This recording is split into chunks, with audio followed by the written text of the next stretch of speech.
Good afternoon. Please, you would love you to. Okay, I'm not connected.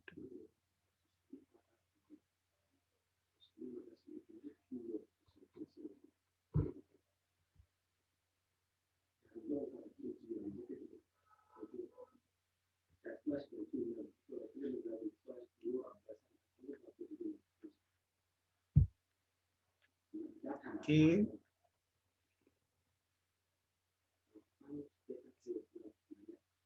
Good afternoon. Good afternoon. Can you hear me?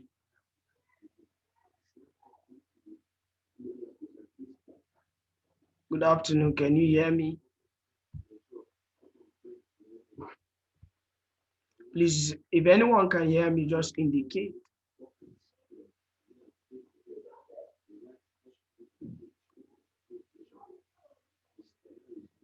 A lot of us have not changed our name, so I can't really call us with our names. So please, if you can hear me, indicate.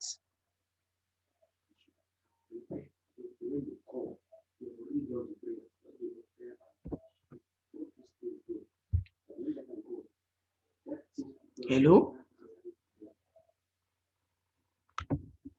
Are we together?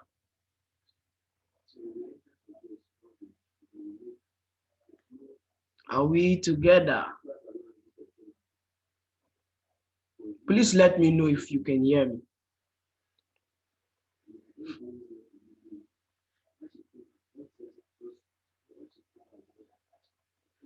Please, Mark, can you hear me?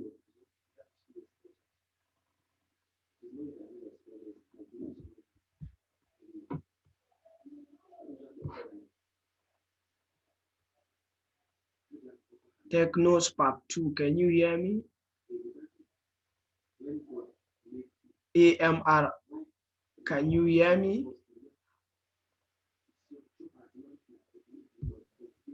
Yes, I can hear you. Thank you for letting me in. You're welcome, sir. Thank you very much. Technos Part 2, can you hear me?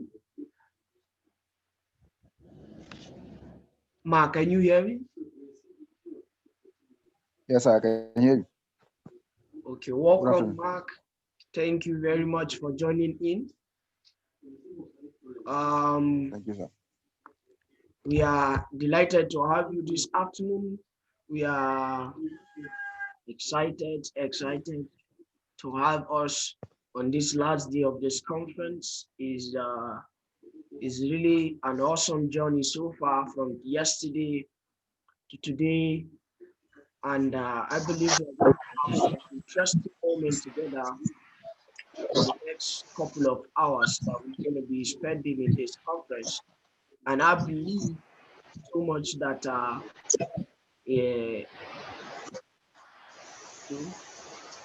please let's try and mute ourselves so that we reduce the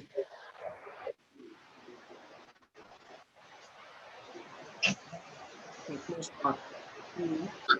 You can mute yourself. Thank you. Thank you very much. All right. You're welcome to Africa Leadership Engagement.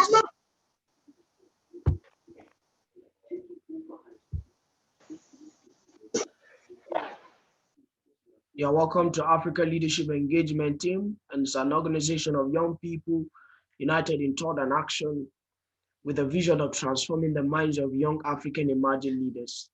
This is Lead Africa Conference. This conference is the idea behind this conference is that we'll be able to bring young people together and be able to discuss Africa and be able to discuss the most challenging issues we have been faced in our continent with, and then be looking at the way forward. And we intend to make this a yearly experience that we will be able to leverage every single year. So we are delighted to have us on board. We are delighted to have every one of us that have joined us thus far from yesterday to today. We are really delighted to have you. On behalf of the team, I want to welcome you once again to this conference. The theme of this conference is still changing the African narrative. We believe that it's not enough for us to just sit down and then accept what has been said about us without us challenging the status quo, without us beginning to own our own story, begin to own our own narrative, and begin to change it positively. Because a lot of the narratives about us as a people has been a negative narrative. But I believe that I believe that if we begin to own our own narrative and begin to tell our own story by ourselves, I think it will go a long way. But you see, we can't say anything if we are actually doing nothing. We can't really say anything if we are doing nothing. Okay? So today we're going to be having, first of all, we're going to have the first session where I will be talking to us about the need for visionary leadership in Africa. And then subsequently, we're going to have the panel session. It's going to run for an hour. And subsequently, we are going to have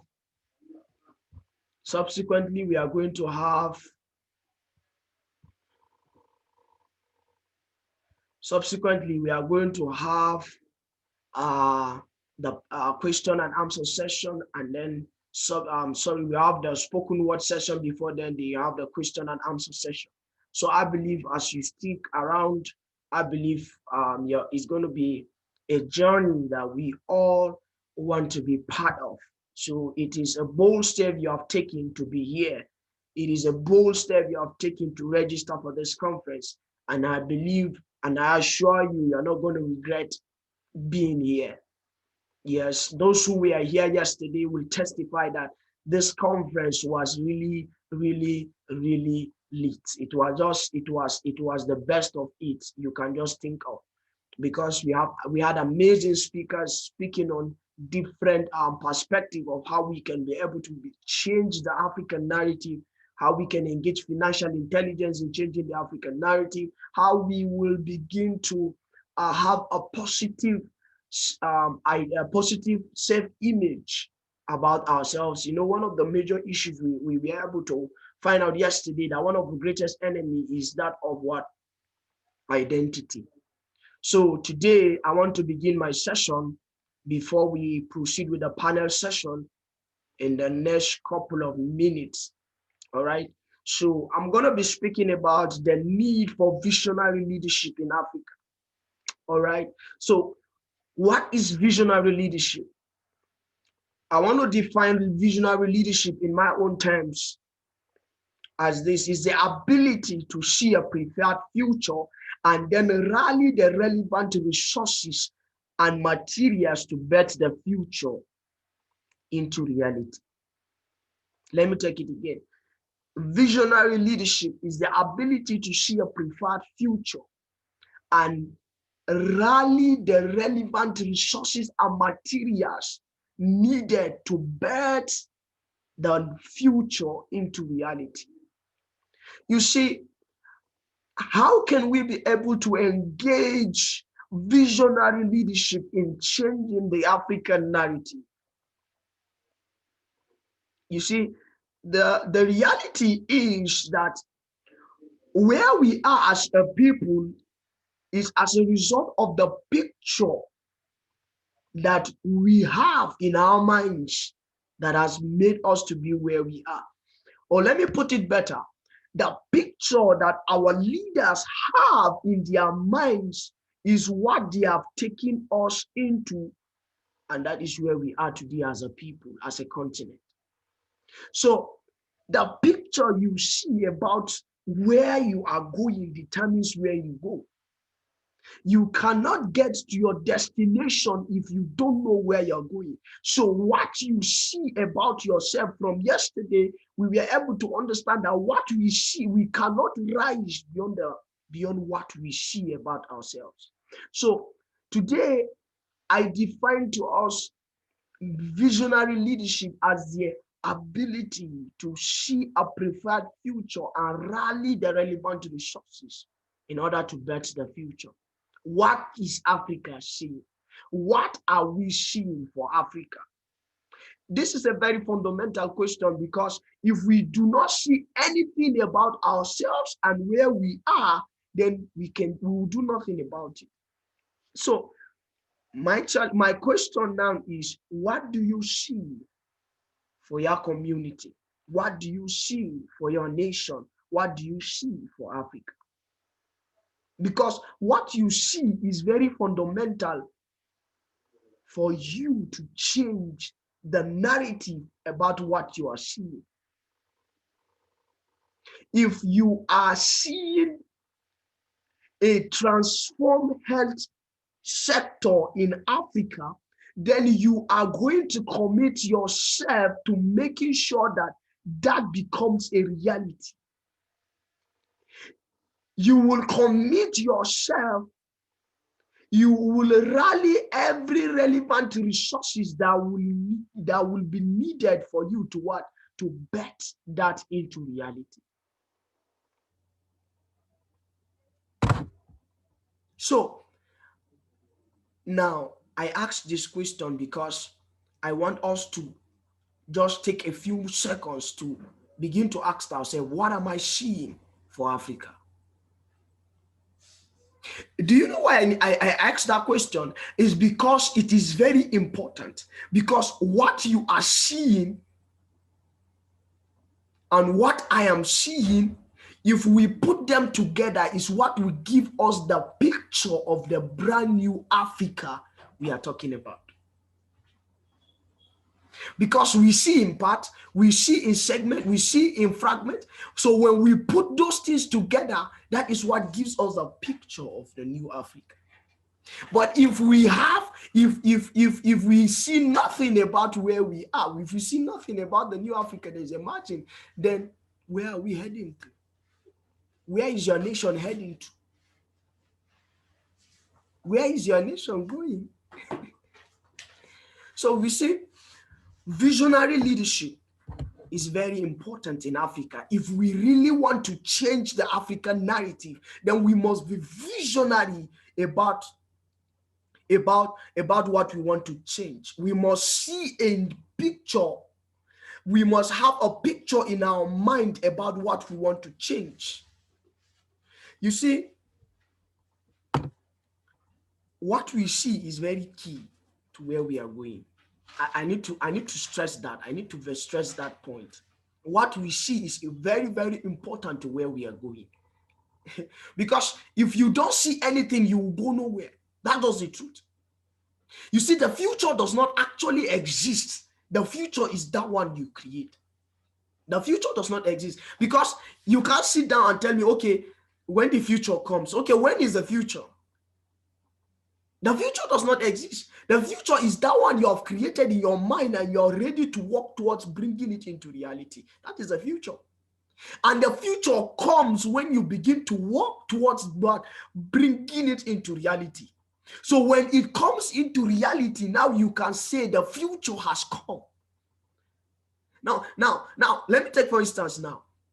If you are an health personnel and then you want to see a new health sector emerge in Africa, that is the picture you have in your mind. That is the future you are seeing for Africa. So you are seeing a future for Africa of what?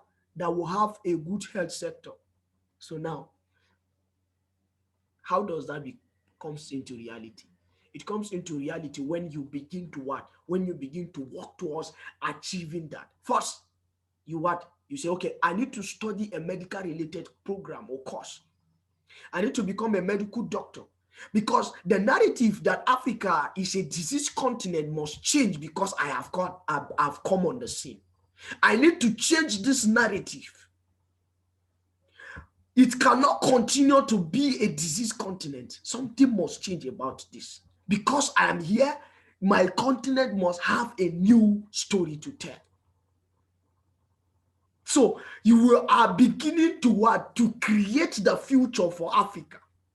And you are taking on that journey. It may look so big that if you look at yourself and the picture or the vision you're seeing for Africa, it tends to seem as though it's impossible.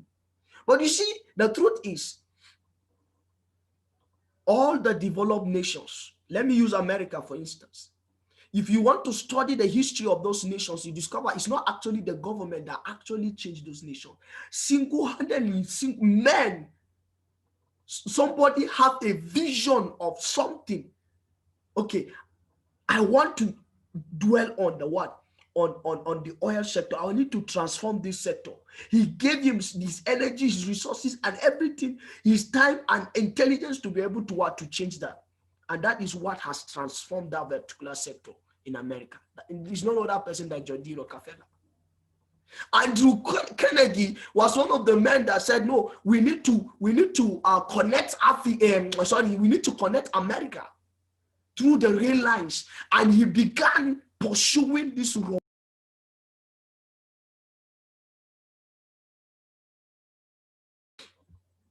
Yeah, sorry for the little break. All right. So let's continue. You see,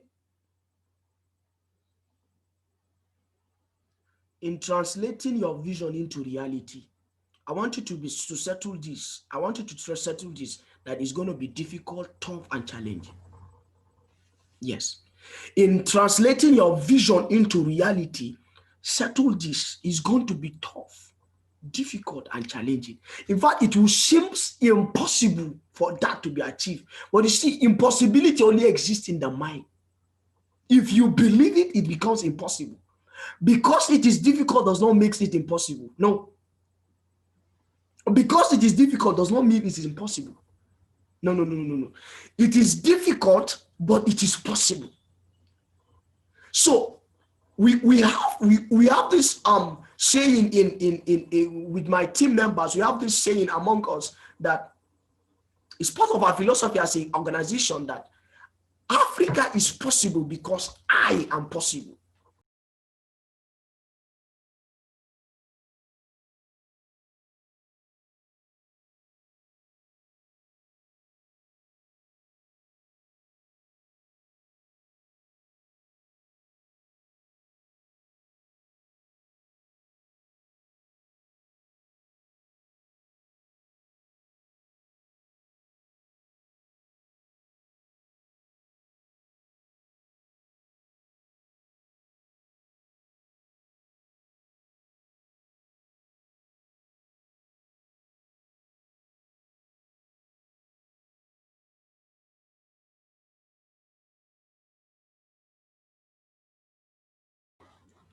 I'm so very sorry for the break in transmission. You need to bear with us. Okay. As I was trying to say,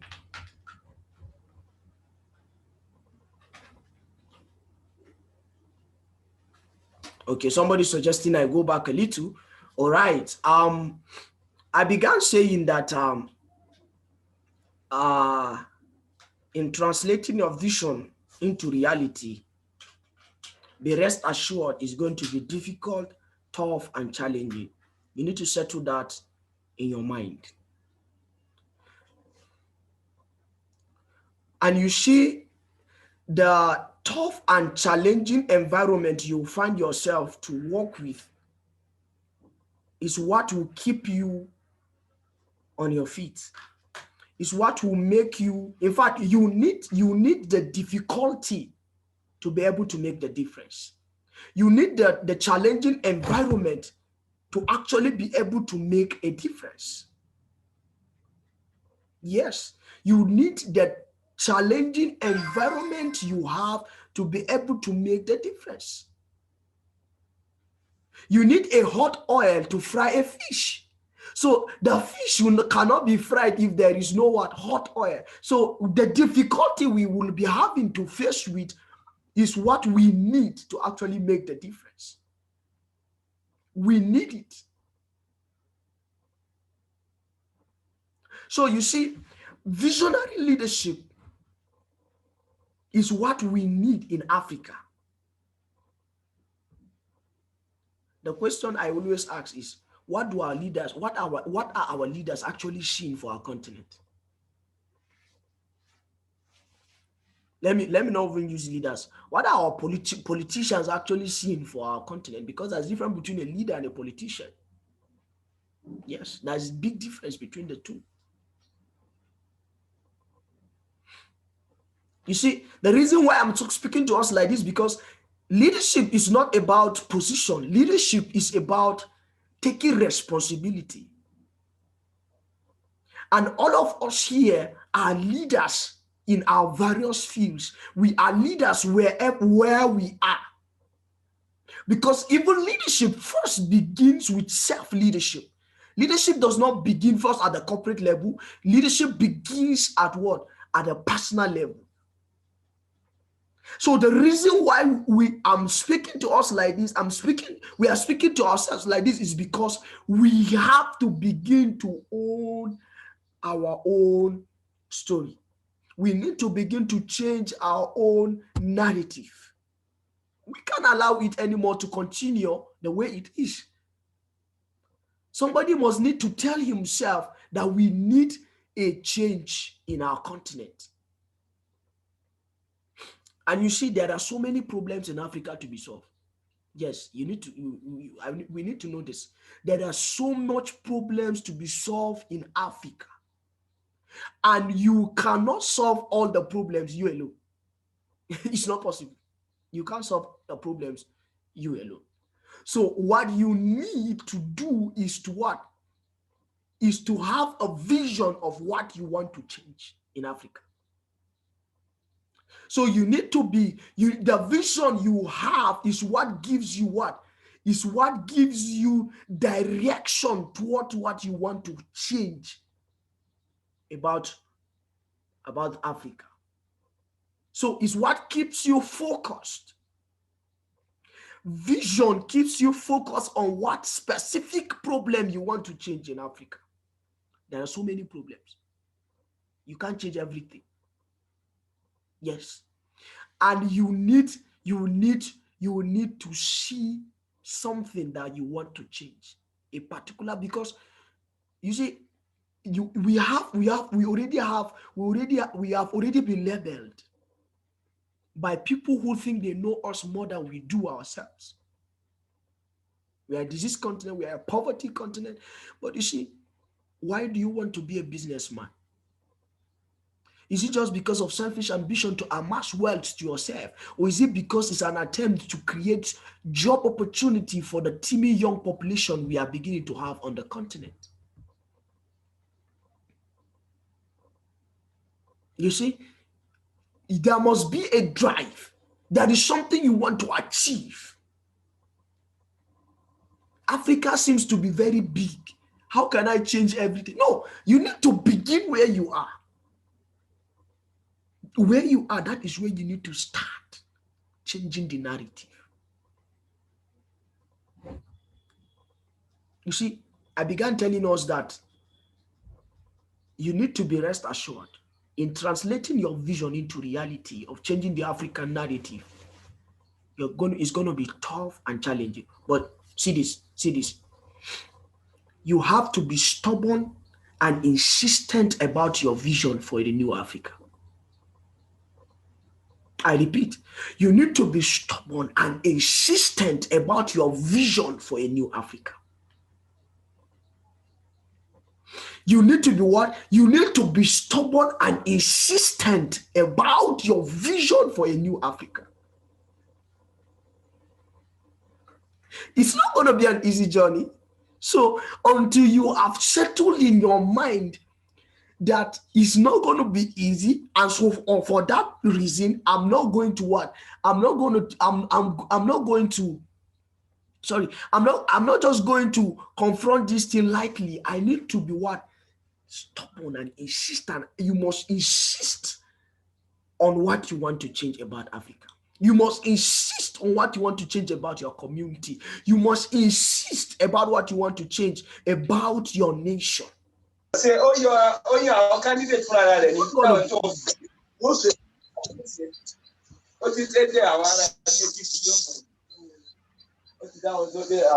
Please, let's try and mute ourselves. Please, let's try and mute ourselves to avoid distraction. Mr. D Gold, please help us unmute yourself. Yes, D Gold, please try and mute yourself. Please try and mute yourself, sir. Yes, sir. Please try and mute yourself, D Gold. I believe you can hear me.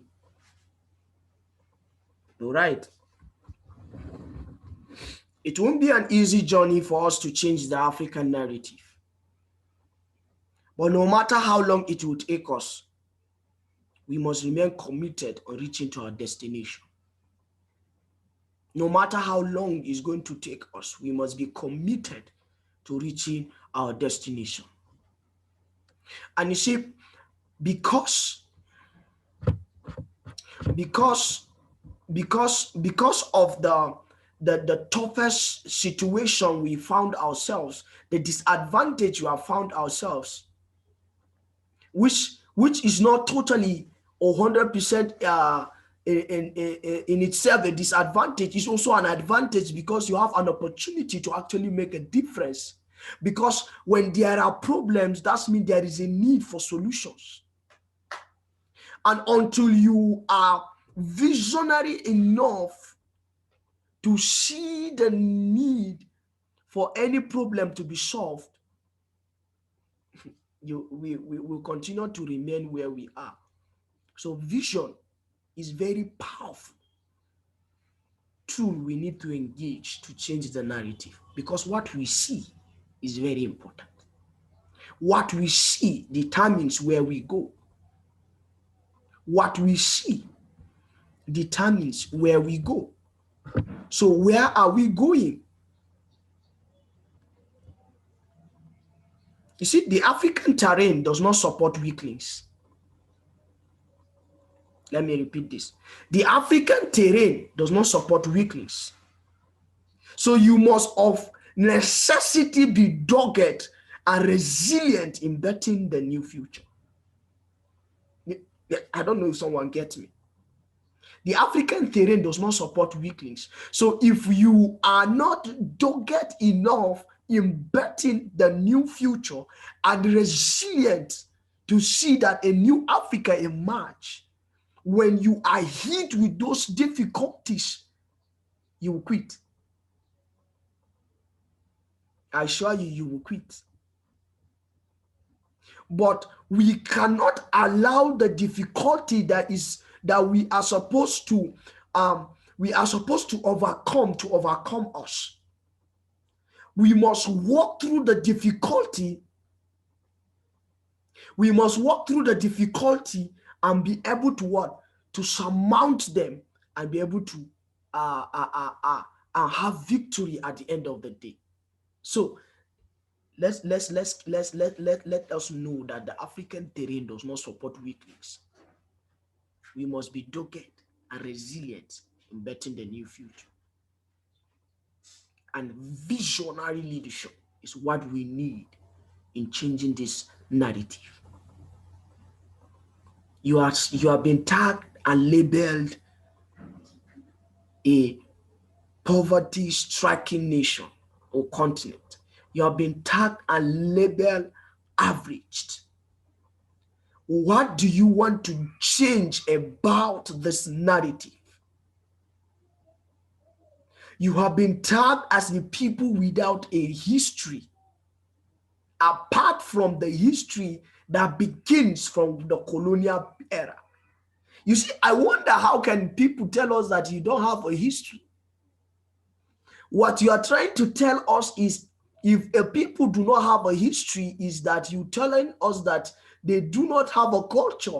And if a people do not have a culture, you are trying to tell us they do not actually exist. Because a culture tells us about the way of life of the people. And if the people were existing before you came, you can't tell us that they do not have a history. Africa have a rich cultural history. And we have been labeled as a people without identity. In other words, we do not exist. But that's not true. But those narratives we can't allow them to be our limitations. Rather, we should be ready to change those narratives, not to prove a point, but because we need to change the story of our continent.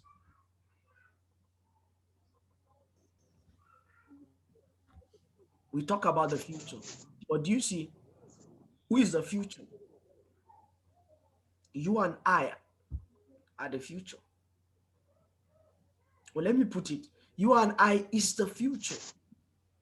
We are the future that Africa has been waiting for. And here we are on the scene. And still, we are still waiting for what? We're still waiting for somebody else to come and change what we are made to change. We are waiting on somebody to come and do what we are supposed to do. Somebody said something. He said, we are waiting on the government. Okay, yesterday one of our speakers said, we are waiting on the government while the government is waiting on us.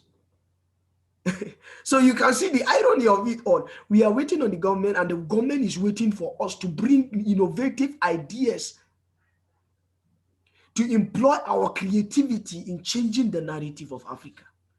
And here we are, the young people that we are meant to change the narrative, to change the story. We are also waiting on the government to what? To change those situations. There is no time in the history of our continent like now, when the young people are faced with the challenge of changing their own story. We are at a time when the young people are the ones to begin to change, to own the responsibility of the continent and begin to change the narrative. It's going to be a heavy task. It's going to be difficult. But you see, it is this difficulty, it is this difficult environment that actually will make us or bring out our own uniqueness as a people. So we can't give up. We must remain resilient. We must remain resilient. We must remain dogged about our commitment to changing the African narrative. But it must first begin with having a picture about what you want to change, because that's what keeps you on track. What do you want to change about Africa? You must be very clear about it, because that's what gives you direction. That is what helps you channel your resources, energy, and abilities in changing the narrative. You see, changing the African narrative is not something is big. It's about you. It's about you. It's about me. If I have a clear vision of what I want to do with my life, and I'm settled to pursuing it, that is what determines where I channel my energy and resources towards. That is what determines where I channel my abilities. That is what informs me of the skills I need to acquire in order to change my story. So I believe that I was able to make some sense to us this afternoon from this end. I believe we are beginning to have something, we are beginning to see a different picture of what we want to change about our continent. Please, if you have been with me and you have really gained value from what has been spoken about, please, I'd like you to drop them in the chat box as we reviewed as a feedback. I want to be sure that somebody really got something from what we said, if it really make any sense. All right, thank you, Sir James. Uh, and I want to challenge you. I want to challenge us to begin to see something that we want to change. What is that thing you're seeing? What is that thing you want to change about your community? Write it down. I always tell my team members, your first commitment to your vision is that you write it down. That is your number one commitment to your vision. If it is not written, it's not real. Forget it. Until it is written, it is not real. So whatever you are seeing, you have not penned it down, it's not real yet. So if it is not written, it is not real. Forget it. We must be committed to what we want to change about Africa. Write it down. That is my challenge for us this afternoon. Thank you very much. Right.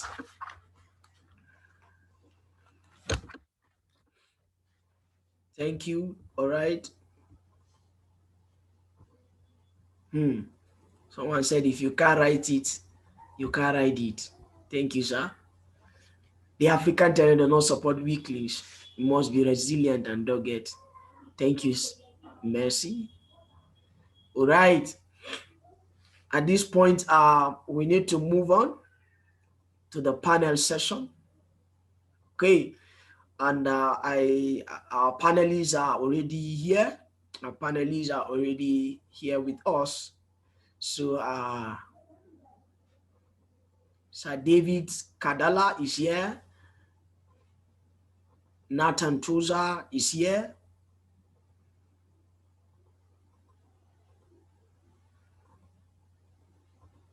All right, thank you, please. Don't pursue your self-interest alone. Help build. All right, so we are going to proceed. Help build the country. We are going to proceed with our panelists that are here with us. So please, Sir David, can we see you?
Okay, David Kadala.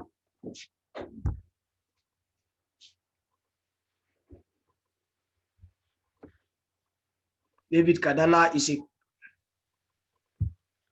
thank you, sir, for joining us. You're welcome.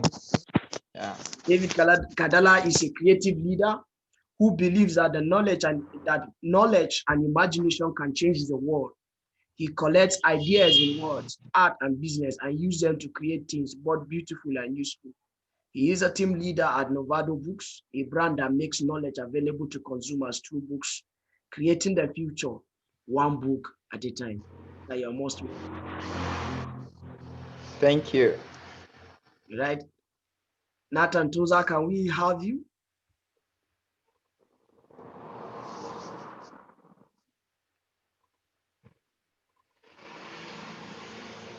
Nathan Toza, are you here?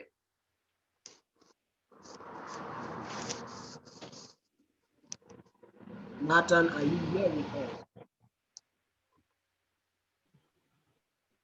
Yeah, I'm with you. Okay, can we see you, sir? Hello. Hello, sir. Welcome. Thank you, sir. Okay, Nathan Toza is the Very good. managing director of Well of Excellence Global. He is a business management coach and an advocate for good governance. You are most welcome, sir. Thank you very much. Thank you very much. Okay. Hi, everyone. Two of our panelists are already here, and we will be proceeding as the other two panelists soon join us. All right.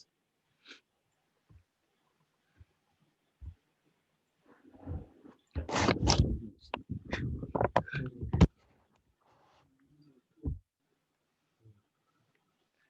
forgot to tap the crystal on the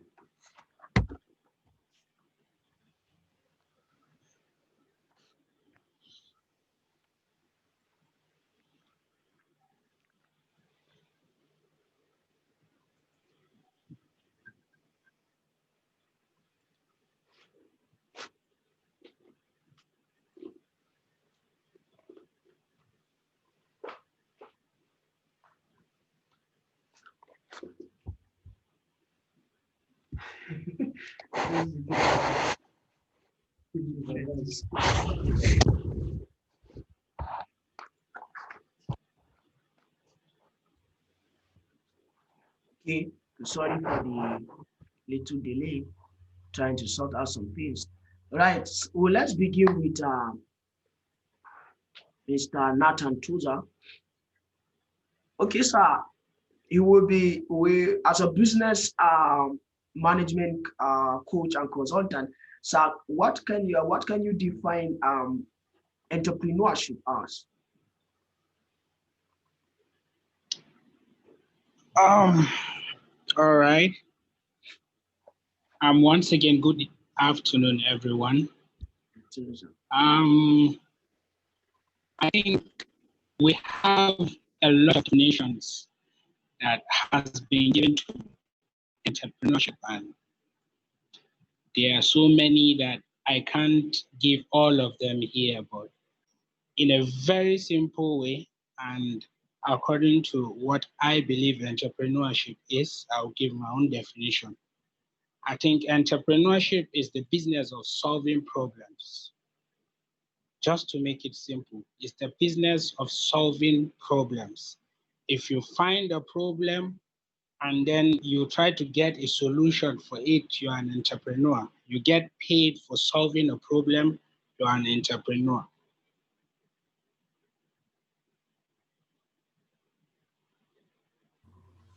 Okay, sir. So we heard that, simply put, entrepreneurship is a business of solving problems. Wow, thank you so much, sir. All right. Yes. So I would like to ask you before we move to the next panelist, sir, are African youth enterprising? Are we really enterprising with what we do? African youths are enterprising actually. Many people might not agree with my own opinion or point of view, but I have some reasons to back it. I think the high rate of unemployment in Africa is forcing people to create their own businesses, to think outside the box. Because lately, if you observe, it's like people are giving up on government. So they have to improvise a means that will help them to live. So a lot of youths have gone into entrepreneurship.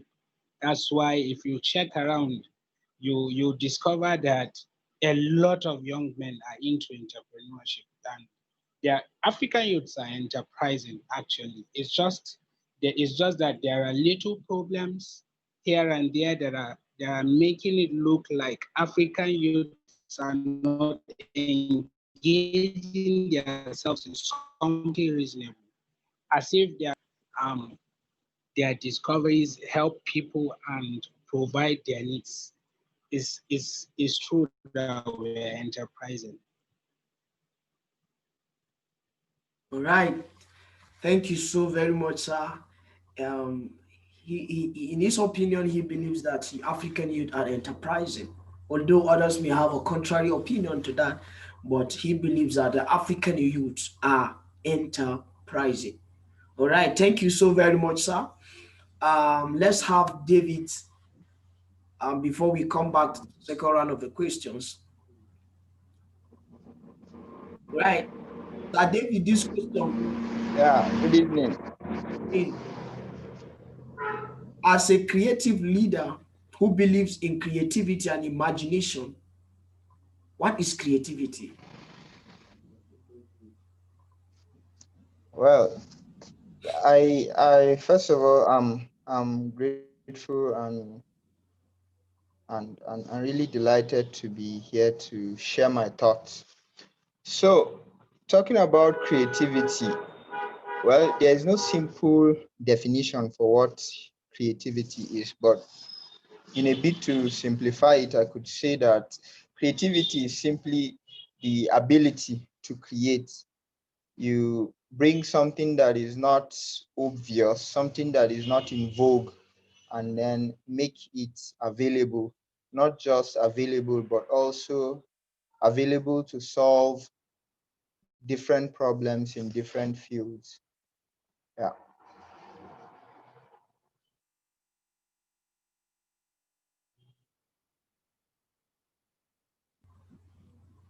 All right, thank you very much, sir. So, if we Well, are to be realistic, are we actually creative in Africa? Are we creative? Are we being creative of course, of, in Africa? of course, I believe Africans are probably the most creative people in the world because there's this popular saying around among creative people that it is constraints and limitations that drive creativity. Constraints drive creativity. And when you check the African scene, there are lots and lots and lots of constraints around. If you go to one thing that would help you see that actually there's a lot of creativity in Africa. Maybe it's not just beautiful or appealing to the eye, but it's actually creativity. If you check, go around, a lot of things that we do as Africans, it's majorly improvisation because people cannot afford probably the machines that are used to do certain things. You see that they create other means to do them. So they improvise a lot of things, go to secondary schools and the instructional materials used for teaching, they are mostly improvised. They do not have access to these things probably because of of of funds, and so they think and they create because of that problem. So Africa has a lot of problems, and problems is one of the things that engineers creativity. When you are pushed to a tight corner, you just have to think, your brain is forced to think, and then you are able to create solutions for your problems. So Africa having a lot of problems has pushed us to be very creative. We may not see it, but actually Africans, I believe maybe Africa and probably some part of Asia that have a lot of problems, but Africa, we have a lot of problems and it has driven us to be very creative.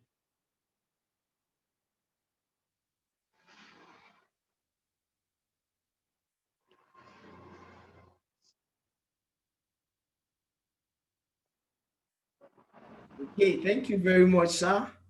Um, we are surrounded with a lot of challenges. We are surrounded with a lot of problems, and that has pushed us to begin to think of how can we create, how can we be creative, and we thank you very much for that viewpoint.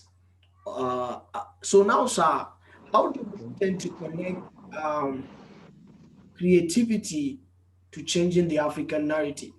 Looking at, we have a lot of problems that needs to be solved. So as Africans, or most especially as young people, as young Africans, how can we be able to engage creativity to be able to solve our problems on the continent?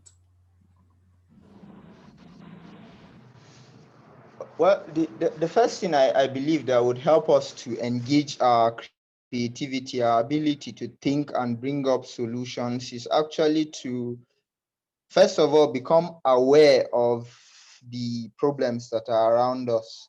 Once we get that awareness of the problems, once we are aware that yes, there is a problem, and we are not just aware in fact, but then we are aware in practice of those problems. It's one thing to be aware in fact. Yes, you know that probably, for example, the pandemic, you know that COVID is killing a lot of people, yes, but then it hasn't been driven home to you. Probably you've not had anyone infected all around you. You've not seen someone who has been forced to go into isolation. So you are aware of it. Yes, it exists, but then it's not a reality to you. When these problems become a reality to us, naturally it would drive us to think, and then we'll be able to engage our creativity. So sometimes it's good for us to, as Africans, to go where the problem is happening. If you live if you're born with a silver spoon, you should probably take some time out and go to places that are where you see the reality of these problems. A lot of things there's something that I usually hear students saying whenever ASU strike is on. One of those lines is that, well, the government are not concerned because all their children are not schooling in public universities. And yes, they're possibly, yeah, that's the reason maybe they are a bit reluctant with the way they are handling the issue. But if you have, if this problem is brought home to you, definitely you would do something. You would begin to engage your mind to think. Whenever you are faced with any problem, it becomes a reality to you. You begin to engage your mind. Okay, how would I want to solve this? The brain is forced to think. The brain doesn't like discomfort. What the brain is looking for is comfort somehow. So whenever it is forced into uncomfortable situations, it is forced to think. So the first thing I believe is we should actually be aware of the problems. If you are not aware of the problems in Africa, when you say, of course, I heard your session, you were enthusiastically talking about how there are problems in Africa with the leadership, the governance, and all that. But then there are some people who are not actually aware of it. They are not actually aware that there are problems in Africa. So they're just living their lives on a high, and then they go on, and they're not aware that there are problems in Africa.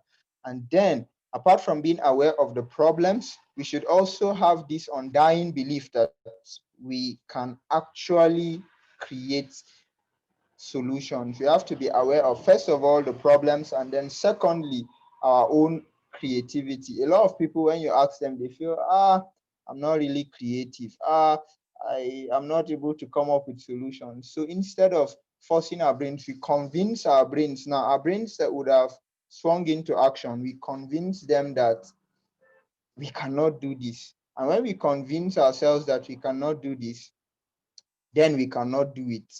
As a man thinketh, so is he. But when we begin to believe that actually we are creative, then we can be able to now say, okay, we have a problem, we have the ability to solve this problem using creativity, and then we venture into it. We utilize our creativity to solve our problem as Africans. So in a nutshell, two things: be aware of the problems, very aware of the problems, and then very aware also of your ability to create solutions to the problems. All right. Thank you so very much. Um, we really need to be aware of the problems that surrounds our environment, surrounds our community, and then begin to tell our brain that this problem needs to be solved. Then our brains will now be able to swing into action to begin to bring about ideas of how those problems can be handled, how those problems can be solved creatively, and there we can now begin to effect changes within our environment and begin within our community. Thank you so very much, yeah, Sir David Kadala. You're welcome. All right. Let's move to Nathan Toza. Okay, sir, I want to ask you, uh, we're still talking on entrepreneurship. So I would like to ask you if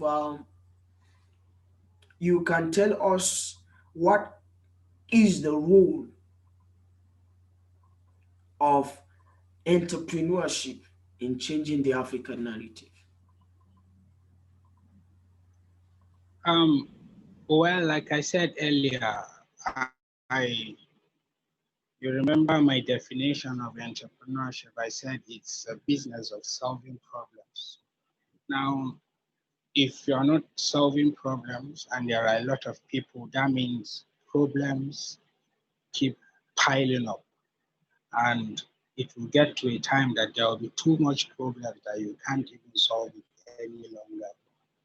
Entrepreneurship, the role of entrepreneurship cannot be overlooked because if you check the world today, continents and countries that have advanced and are doing so well, have a good stand on entrepreneurship. Let's take China, for instance. According to Global Entrepreneurship Monitor, said entrepreneurship in China is, I think, the backbone of their development, and most of their entrepreneurs are young and educated between the ages of 25 to 31, 44% of their entrepreneurs. Um, China today is seen as one of the countries in the world that have so much power and influence. It is helping not just China, but the continent of Asia, and is extending to the world at large. Now, in Africa, we need this entrepreneurship spirit, this enterprise culture to be developed. Because if people are doing nothing actually, then they can't be motivated to make the country a better place. Now, if people don't have businesses that fits them and feed their families, you can't talk to them about being patriotic. How will a hungry man or an angry man now start being a patriotic citizen? It's not possible. But if we promote this enterprise culture, like I said earlier, where people engage the more in businesses, in solving problems, then I think Africa will grow because once our economy is stable, then there will be rapid growth. Because I think one of the major problems we are having is the issue of going to look for help outside Africa whenever there is a problem, whenever there is a challenge confronting us. And we do that because we don't have money. And if we are going to have money, then we must look for ways that we can solve our own problems. Now, while we are solving our own problems, we're making money for ourselves, we're happy, we're being patriotic, and then you realize that the mentality, the attitude, or the approach we are putting to seeing things being better will definitely change. Now, the role of entrepreneurship cannot be overlooked. I think it's one of the major things, one of the major weapons we need now in Africa to fight all of the things that have been going on and the underdevelopment we are facing. Because I think economic growth matters a lot for a continent that really wants to grow, that really wants to, to become best in the world. Thank you. All right, thank you so very much. We have seen how that we can't overemphasize the importance of entrepreneurship in solving our toughest challenges on the continent. Thank you so very much, Mr. Toza. All right, we have our spoken words artists who have a make a presentation before we proceed with the other questions. All right. So, Praise, are you here with us?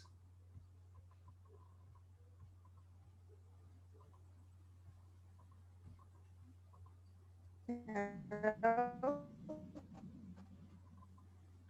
Can everyone hear me? Hello, please. Can you hear me? Okay, yeah, we can hear you now. So can we see you? Good afternoon. Can you hear? Afternoon. Okay. All right. Can I share my screen? Good Yes, afternoon, everyone. afternoon, ma. Can I share my screen? Okay, you want to share your screen? Okay, been permitted. Can we see you?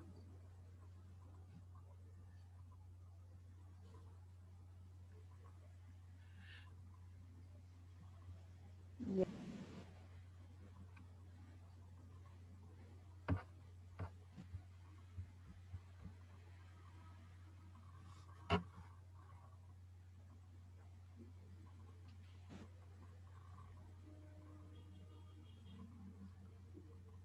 Okay. Good afternoon. Thank you so much for having me. Afternoon, The please. title of my spoken word is Shall My Labor Be in Vain? Shall my labor be in vain?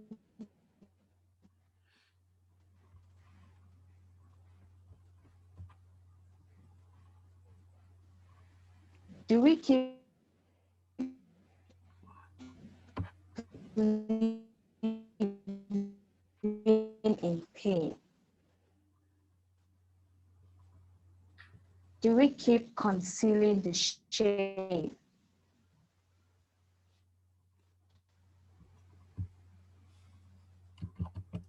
Perhaps if I were born elsewhere,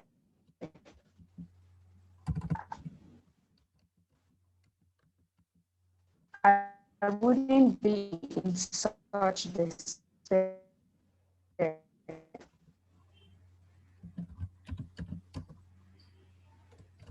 What has this land got?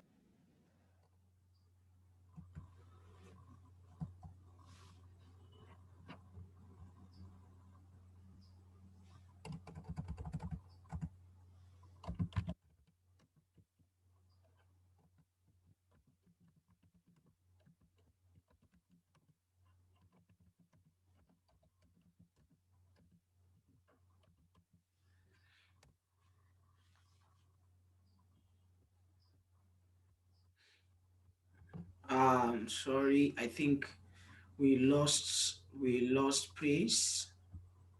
Maybe she's having network issues being with us.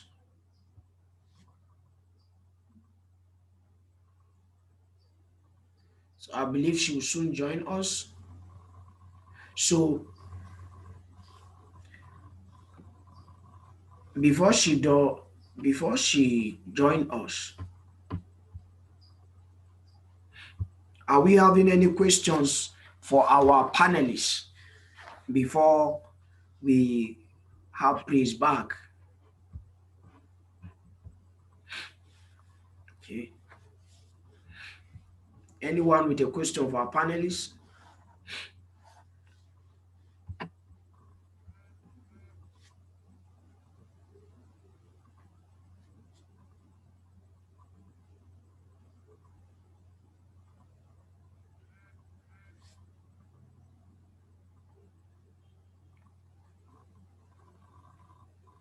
Anyone with question for our panelists, please? Okay, Praise is back. Sorry.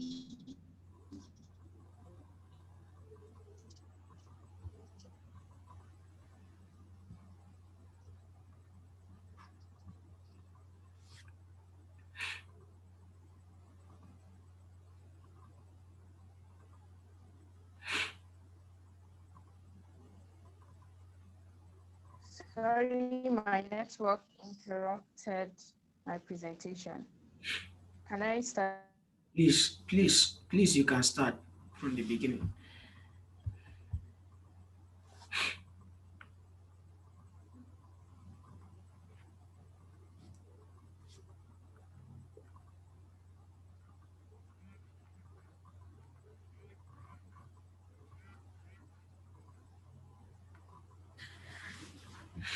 Mark, please, you have a question?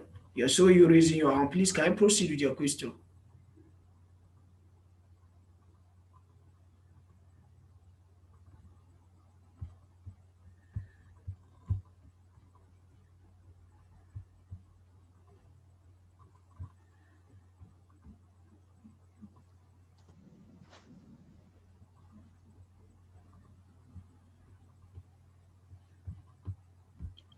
Okay.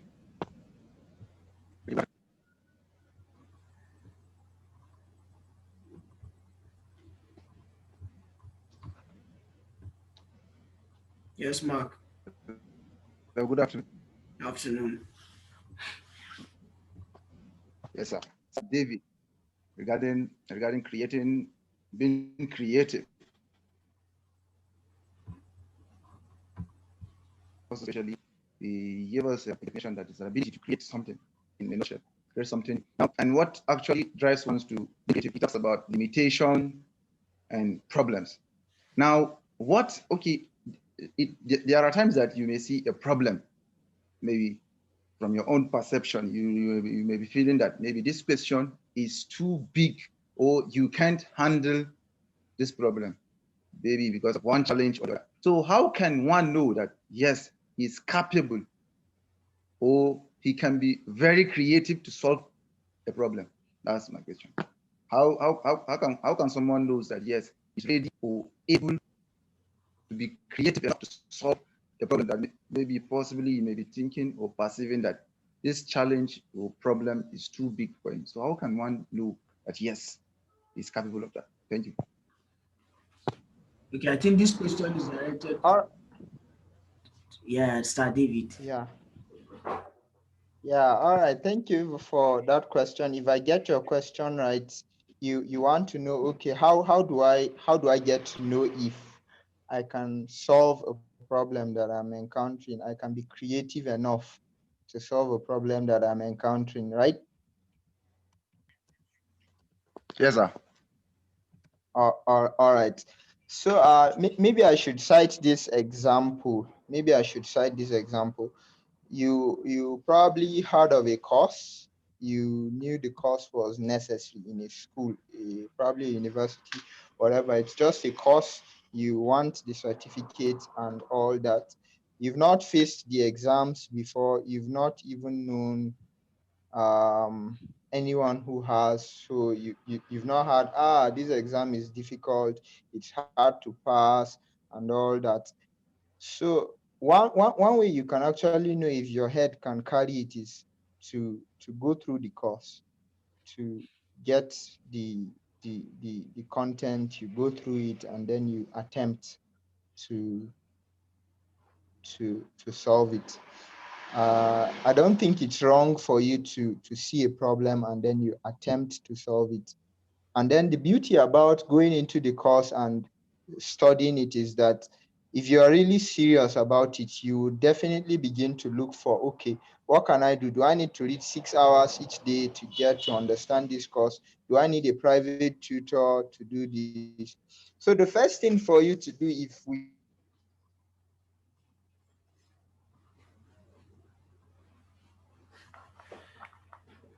look at the necessary things that need to be put in place to solve this problem, My God. are the necessary things that need to be put in place to solve this problem. And when you break it down, you have a simpler view of the problem. You're not just seeing it as a big problem now, but you're seeing it in bits. You're able to see, okay, all the things that this problem needs. And then when you see it, you begin to see, okay, this is what I can do to solve it. And then you begin to apply My God.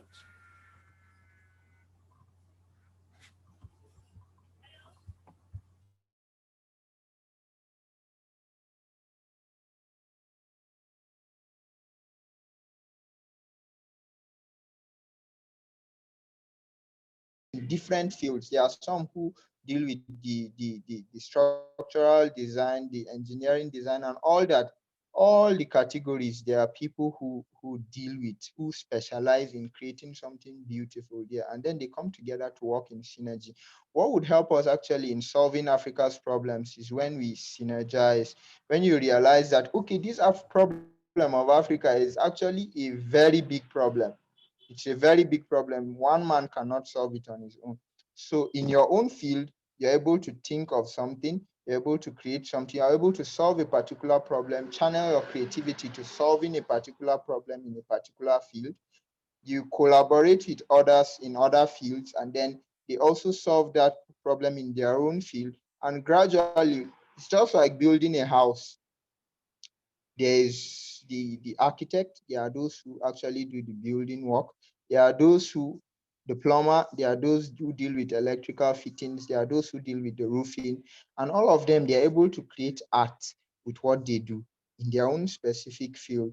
So when you look at a problem, don't just look at it as a whole. First of all, we break down the problem, and then you find out, okay, what are those things? If it is a simple problem that one man can solve, yes, there are times whereby you need to expand your capacity to be able to actually solve these problems. There are things you need to learn.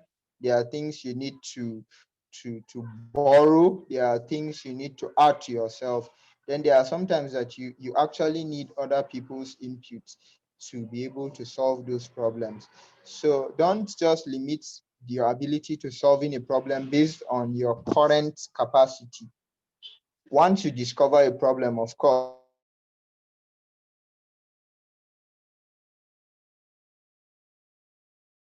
actually expand your capacity probably in a business area, say sales or marketing, or I have issues with hiring, or I have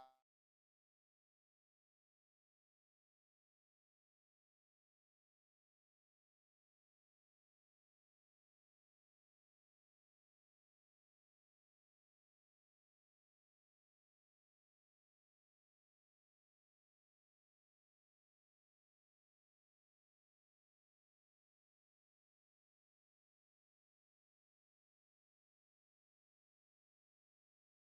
capacity actually, and then you also break down the problem into smaller steps. And then you also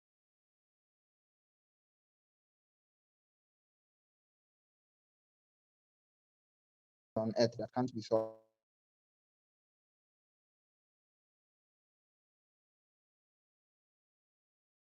People, the more you find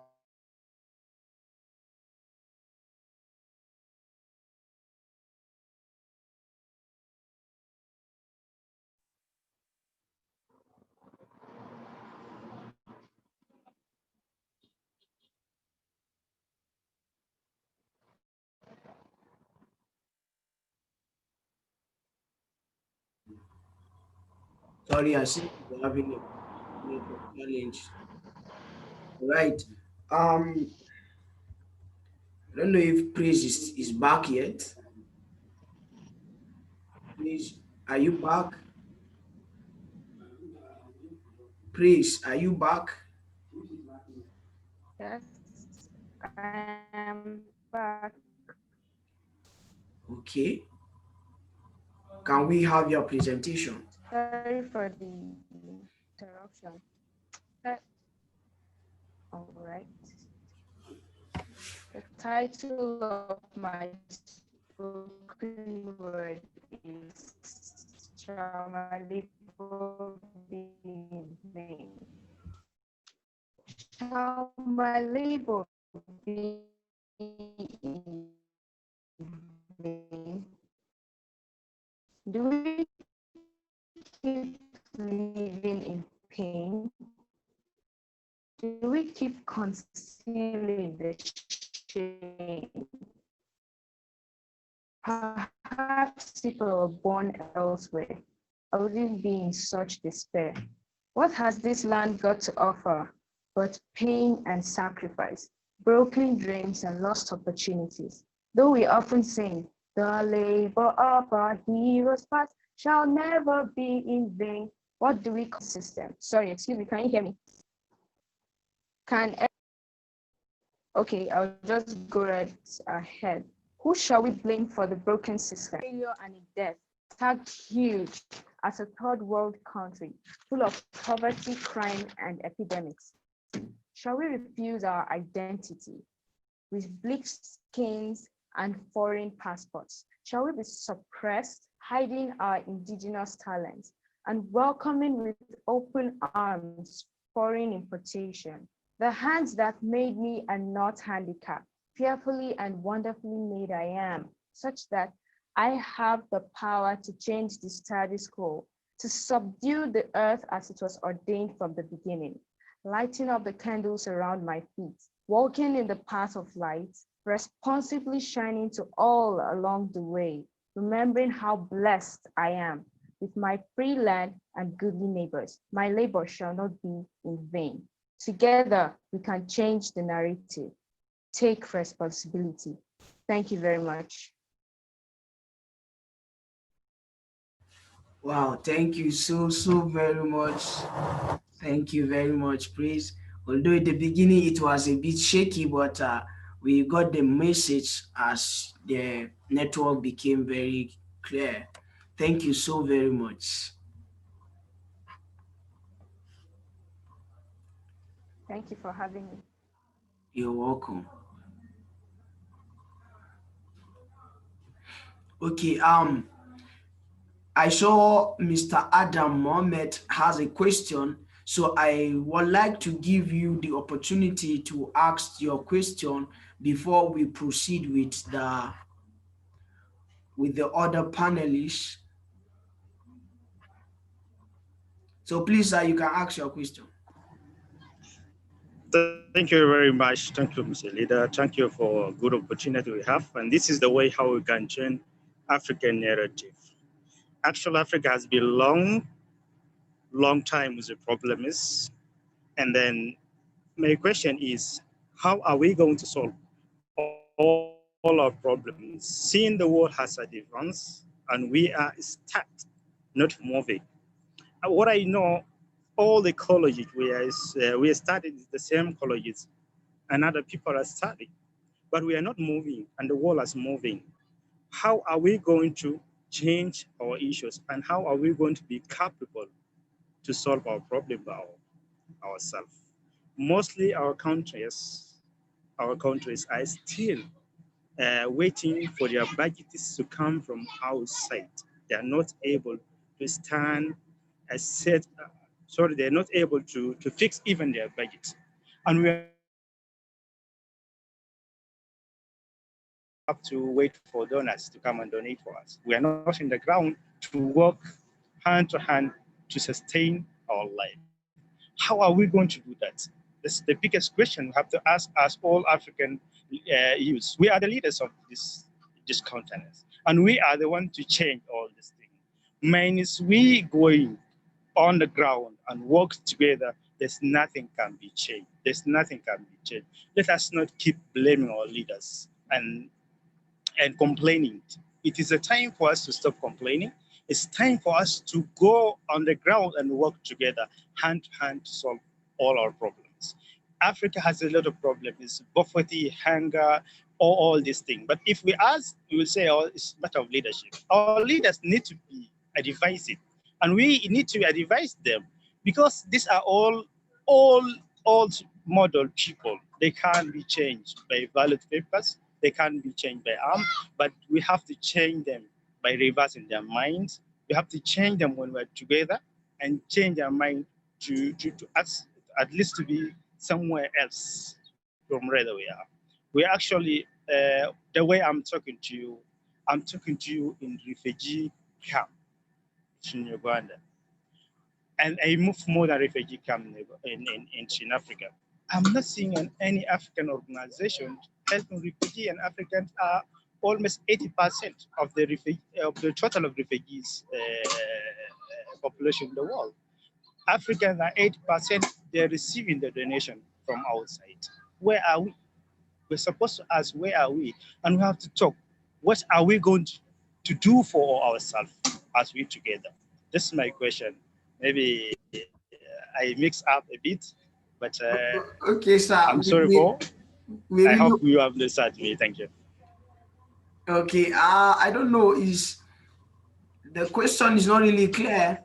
I don't know if I'm not the one that really didn't get you, but the question didn't really come out very clear. So I want you to just give us the question specifically. Let's get to, but thank you for the other additions you gave us. But I want to really know the question you're asking specifically so that we can know who to channel the question properly to. My specific question is, as we African all, we are facing a lot of challenges in terms of creativity, in terms of being stable in whatever we need to be stabilized ourselves. We are not able to make anything by ourselves. Anything we want to make, it has to be anything we want to make, we have to actually look for the nation from outside. How are we going to change that? How are we going to change that way and come in the and be in the position to respond our problems by ourselves rather than looking for other people to solve our problem? How are we going to solve our problem? Okay, That's sir. my question. How are we going to solve our problem by ourselves as Africans? Okay, sir. Is your question directed to any of the panelists specifically? My question going to NATO Tosal. Okay. Please, Nathan, the question is thrown at you. Adam Mohammed is from, as a Sudanese from Uganda. He's currently living in Uganda. So he is part of this meeting from yesterday to today. So he wants to really know how, I believe you have heard the question. So I would like you to respond to it. I don't want to go over it again.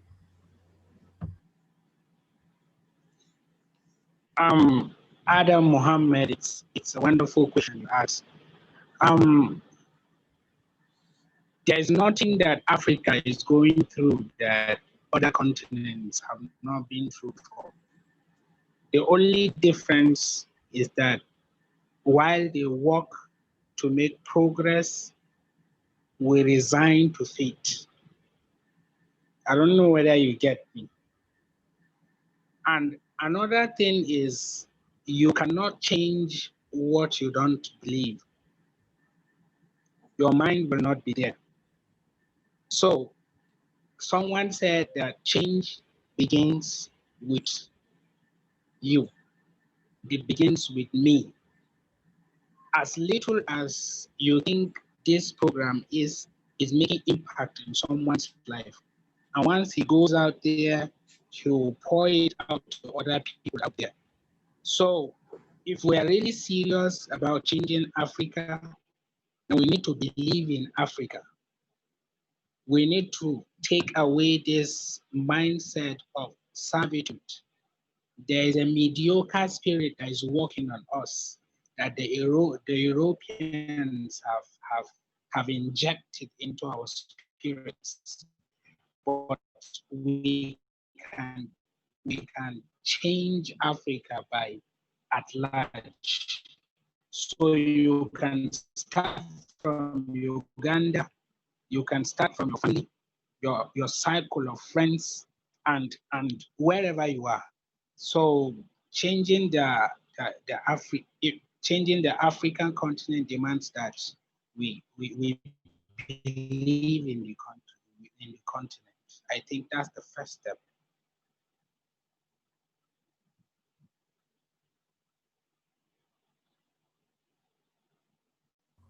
Thank you very much. Adam, I believe he has done justice to your question because I believe we have a lot of problems as you have already established, Mr. Adam. And I believe if we really want to change the narrative, we as I said earlier, we have a lot of problems, and then we need to begin to see exactly what is that specific problem that I want to solve, and I begin to effect that within my community, as Mr. Toza begin to have highlighted, how that you need to start where you are. So where you are, it will begin to create a ripple effect across your region, across the continent. So before you know it, when we have people like you in other parts of the continent doing the same thing, what will happen is the ripple effect will now accumulate to what will begin bet the new Africa that we are talking about here. So I believe that the little differences we are making, affecting the changes in our little environment, if we accumulate everything together, is what will now give birth to the new Africa we want to see. We need each other. We must work together. We'll collaborate a lot to be able to see how we can be able to effect those changes in our immediate communities first, among our cycles of friends and everything. There, it will continue to grow. We continue to scale up our impact. We continue to scale up our impact until something's really happened drastically on our continent, until our impact is being felt across. So I believe the question has been done justice to Mr. Adam.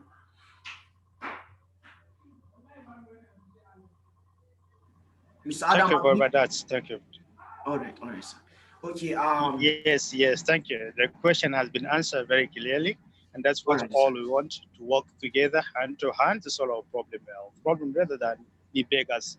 After 6 years old, most African countries got independent, but we are still beggars. We must work hard and believe in ourselves. That's the most important what we have to do as a youth, and we believe that we are the one leaders of this continent, not this all retired age. We have to revise them, and then we have to work together.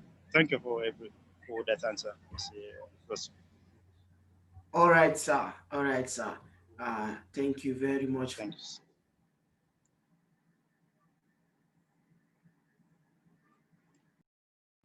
All right, sir. Thank you very much. Um, we have one of our panelists. She just joined us, and then in person of Sheyi Bolaji. She's a broadcaster, a writer, and all right, she's a broadcaster, a writer, and comparer, and then we are privileged to have her here with us. So, sorry, Miss Sheyi Bolaji, please, can we hear you?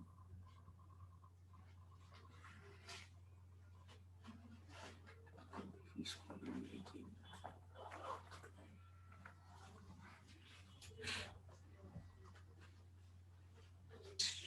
He's calling. He's calling.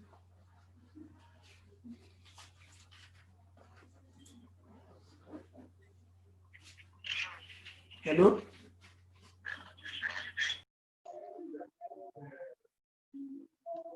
If you can hear me, let me see you raise your hand. So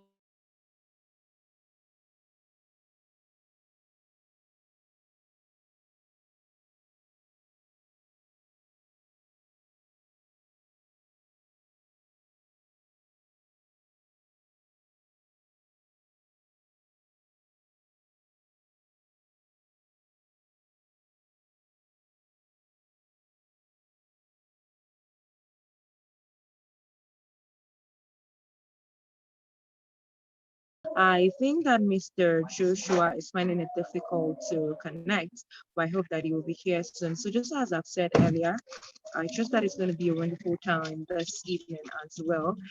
Yesterday we started on a very good note. It was powerful with the great speakers, and today is still going on well. And like I said, I'm still waiting for my questions, so we'll get into this changing the African narrative. I believe that Africa is for all of us. So if we must make history, then we have to do it together. You and I, we have to step in and do amazing things. I mean, our parents will not come do that for us. The time has passed. So now is the moment for us to do this. Then what are we really doing for the generation that is coming? And so we have to act really. It's not all about the shout, all about talking. We have to get to action really. We have to do wonderful things. Yeah, I think Mr. Joshua is back. Thank you so much, Mr. Joshua, for having me. All right, thank you. Sorry for the interruption. Sorry about that. Okay, thank you very much, Ma, for being with us. Um, as we dive into the questions, I believe, but before then, I would like to introduce okay, I think I've done that before now. So, all right, so we'll dive into the question right away.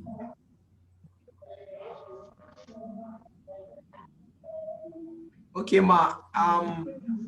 I've known you for some while now to be very active with young people, most especially teenagers. And I would like to ask if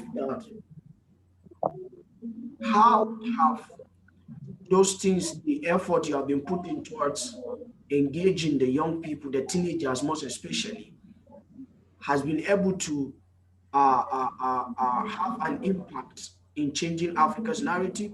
How has it been able to translate in shifting their mindset about who they are, where they are, and their their sense of how will I say now, nationhood, and how can they be able to become resourceful in changing the African narrative? So I just want to ask you if what you have been doing with these young people have really translated in anything that it has any impact on changing the African narrative generally, changing their mindset about who they are and where they are. So that's just a question. Okay, thank you so much for that question, sir. I hope everyone can hear me and I hope the network is not fluctuating. If you can hear me as usual, raise your hand so I know you can hear me. All right, thank you so much for that. First, let me start with this. I purposely kept that for this moment. I would like to say a job well done to Praise Ademola for that spoken word presentation. It was awesome. Even though at the beginning the line was breaking, but then it was really powerful. So, and Praise is actually a product of Creative Things Corner. And now to the question you asked. Now, talking about what the teenagers. If at any point you can't hear me again, please let me know so that I can get so that we can what go along together. If at any point you can't hear, so let me know. Yeah, so talking about thank you. I can see your hands. Thank you so much. So talking about the question you asked now about the teenagers and how that now talking or discussing with them can change the African narrative. Now, I've been with teenagers for quite some years now, and I see that this ones now their mind is actually powerful. Not just for teenagers, actually, for every person that you know. Now, the mind is really, really powerful.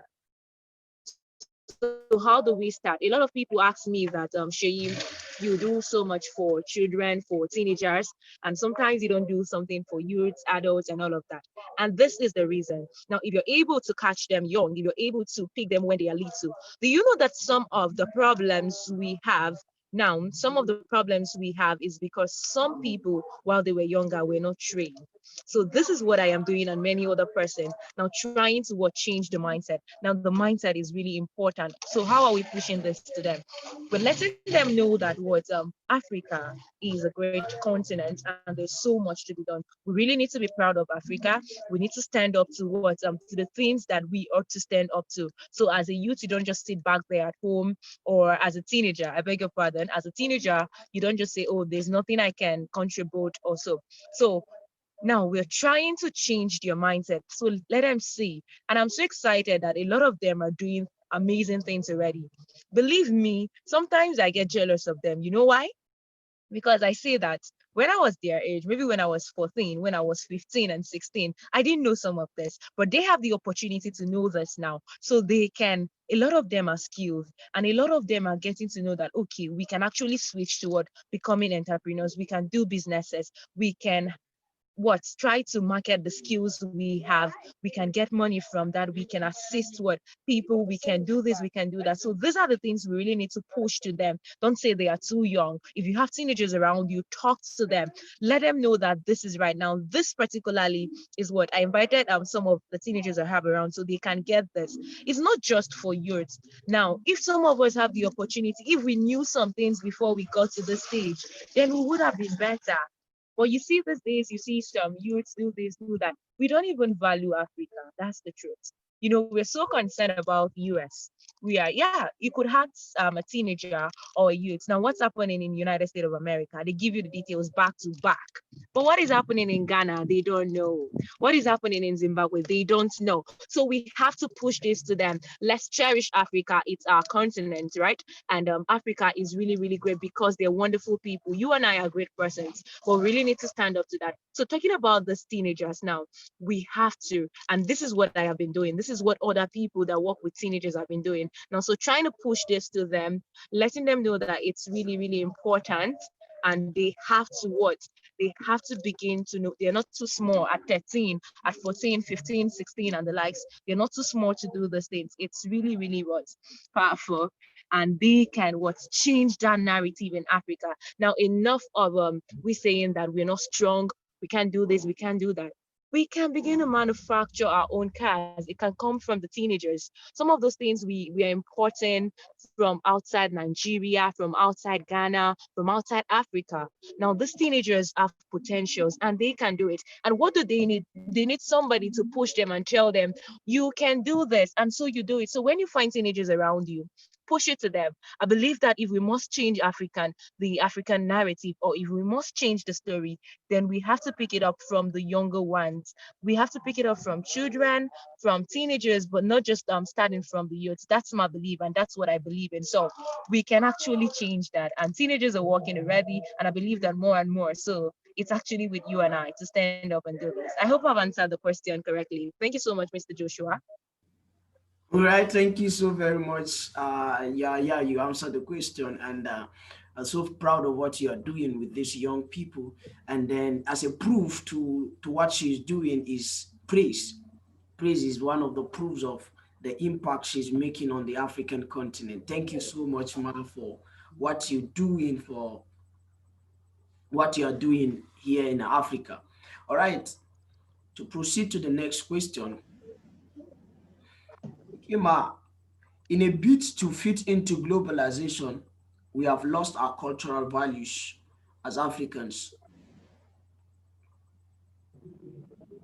and most especially, I'm talking about the family values, cultural value, the family value system that we cherish so much in Africa. In a bid to globalize, Yes. we need to find ourselves losing it, or do you think we are losing it, or is still intact? That's a question. Are All we right, thank actually you. losing it, or we are still intact? Okay, thank you so much for the question. Again, if at any point you cannot hear me, let me know so that I can pick it up from where it stopped connecting. So, talking about the second question which you just asked, I want to say that we've actually lost it at some point. Not completely, but we've lost it. I want to put a question to all of us now. Look around you. How many children speak their indigenous language? We feel it's a thing of pride for them to speak English. Well, I speak English. I know I speak English, but then when it comes to me speaking my indigenous language, I'm starting from somewhere and then I'll go into the question majorly. Comes to me speaking now my own language. I speak my language with all joy, with all what. But look around you, look at children today. How many of them can speak what? Their indigenous language comfortably? So our parents of nowadays, and okay, the generation coming up, a lot of people are getting married, and particularly 2020 is a wedding year. Maybe some of us are married here. So when you want to raise your children, now put these values to them. Now let them know that what they have to bring it down to Africa. For example, I am from Southwest. I grew up in northern Nigeria, and by God's grace, I speak Yoruba fluently, I speak Hausa fluently, and I speak English too. Of course, I'm speaking English now. So, what am I trying to say? We have lost towards our beliefs, our family values, and all of that, all in the name of globalization. We want to fit in, we want to copy the West. We want to say that, okay, this is what it has to be in form of dressing, in form of our culture, just everything, just in general. These days, I mean, children no longer respect adults in Africa. I mean, before now, our parents will always tell us that when you see an adult on the road, you have to assist them, do this, do that. But these days, I tell you that you just watch out, go to the street and see. You see a teenager walking along the road, or youth walking along the road, and there's a man, I mean, old man, 60 years, 70 years, carrying load, and nobody is there to assist him. In fact, they won't even say hello to him. Or even if they do, they'll be like, hello. And I'm like, really? To somebody who is old enough to be your grandfather? We've lost this value. So more like okay, the West, everybody do hello, hi. It's not our culture, it's not who we are. I'm not talking that about okay, other persons without talking about myself. For example, look at what I'm carrying on my head. This is not African culture, right? So this is me bringing something to add to it. So I'm also guilty of what I'm talking about, right? So we have to be what to embrace that thing. Talking about the family beliefs and all of that. Now, I talked about greeting earlier. I talked about what manners. Then let's look at discipline. Believe me, things have gone wrong. Children are no longer disciplined. Reminds me of somewhere I was 3 weeks ago. But it was a restaurant. I went there. It's between the mother and the child. Now, they don't know I understand Yoruba. I got in there. I wanted to get food for someone. So I got in and the child kept shouting like he was screaming. And the woman is actually his mother. And what happened that she asked him to go collect something from someone and he told her that he's tired and he's not going. And that was it. And he was screaming on the mother. And I'm like, in this Africa, in this Nigeria, we have children like this. Now, by my judgment, that boy should be like 15 or 16. And this boy was actually screaming back at his murder. And I looked at it that what is wrong? This boy is actually seeing a movie. He's watching a movie where he's seeing all of those guys from the West say hello, hi. Like we don't care whatsoever happened. Like after all, they can even jail our parents if they do anyhow to us. But that's not our culture. That's not Africa. So we must correct this thing. So we have to what? From home. Now they say charity begins at home. What are we teaching our children? It starts from language. See, language does magic. I wish, how I wish that we are actually speaking, particularly for Nigeria, that we are speaking our own language in Nigeria and not foreign language, English language, that which we speak. There's something language does to us. Our own language, I mean, it unites us and it brings about development quickly. But this language, okay, unfortunately, we already have English, which is our national language, and we have to speak that. But even at that, what about our culture? How do we see Africa? Do we see Africa as somewhere really bad? Do we see other people's culture as something that is good and then ours is bad? How are we looking at this thing? So that's why I said that we have lost it, but we can get it back. You and I can do something. I don't mind if we have 2 or 3 persons here, but I believe that if you talk to someone, one person will talk to another person, and with that, we are changing Africa, right? It's not even about the words, it's about the action. If we just have one person and the person keeps pushing for that, now you see that it keeps going on and on and on. So it goes by and what you see people learning to embrace that African culture. So someone speaks Yoruba and I'm excited. I'm like, oh my God. Someone speaks Hausa and I'm like, oh my God, that's wonderful. I'm so proud of my language. So that's what it should be. But these days we've lost it. There's no discipline. There's no morals. Even in the family, we see people do it the way they want, and we are really lacking. And how do we get this back? Is to push for it. If you're giving up, if you're giving birth to children at this age, now let them know that this is what they have to do. I'm so happy that we have young persons listening now. So as you get married, let your children know African culture is really good. Let us embrace our culture. Let us see to it that our children know value. They learn to greet their parents. In my language, if you're a girl, you kneel down to greet your parents. If you're a boy, you prostrate. We have lost these. I go to so many homes and I don't see it. But I am saying that me as a girl, even at this age, I still kneel down to greet my parents and other people around me because I know that this is African culture. It's something I like. It's something we should help with. I hope I've been able to answer the question. Thank you so much, Mr. Joshua. All right, thank you so very much, Miss Shay. You have really done justice to that.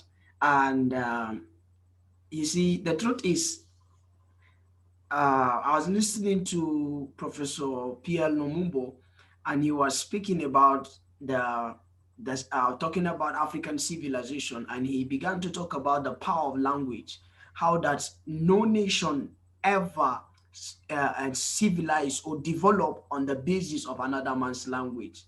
And you know, every language comes with its sense of identity, so it comes with its civilization, it comes with so many things attached to it. So, and she has tried to point some of those things to us about the power of language in developing Africa. This part of the culture we are losing in Africa. You know, there's so much debate that has gone about the issue of language in Africa using indigenous languages. There are so many debate, there are so many intellectual publications that I have seen about language in Africa, debate on either we should come back to our indigenous language or not, or so much debate, and everybody has his point clearly stated. And but at the end of the day, we realize that language is a very important tool if we really want to unite as a people. Today, I cannot enter Niger Republic and be able to relate with my brother because he speaks French.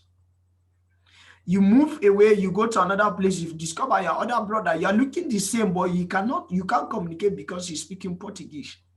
You move again, you see another person is speaking Arabia. So you see, you discover that another person is speaking English. So we can't really be able to communicate.